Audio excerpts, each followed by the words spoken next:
رأيت الله في ذا الكون ربا جميع الكائنات له تحابي.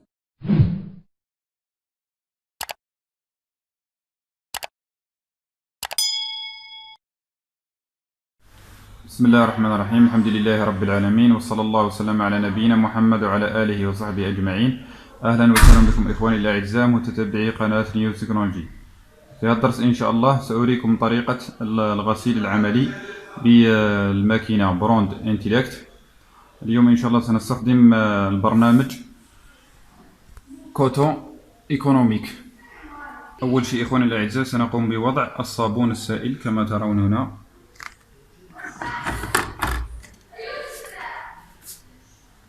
سنقوم بإفراغه في هذا المكان.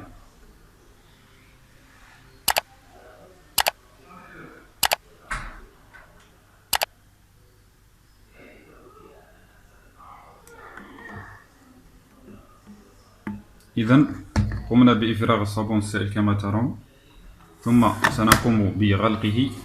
بعد ذلك سنقوم بتشغيل الماكينة، نضع إصبعنا فقط.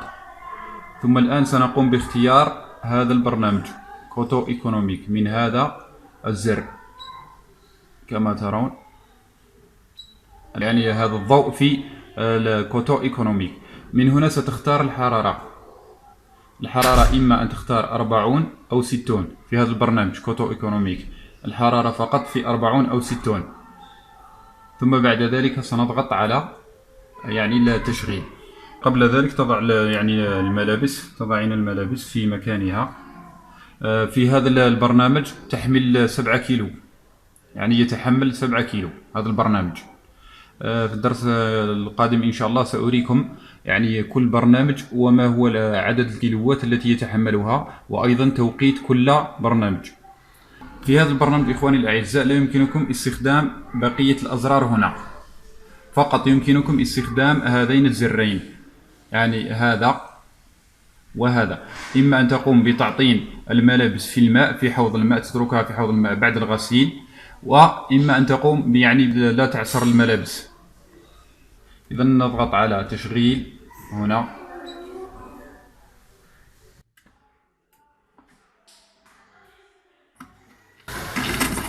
إذا كما ترون الآن نسمع أن الماء بدأ في الدخول إلى الماكينة، وبعد ملء الحوض سيتم تشغيل الماكينة.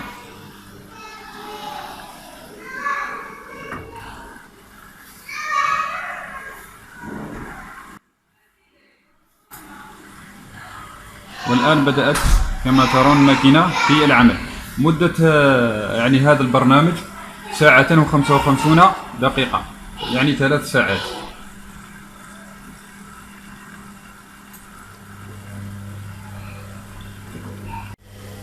انتظرونا في الحلقة القادمة إن شاء الله.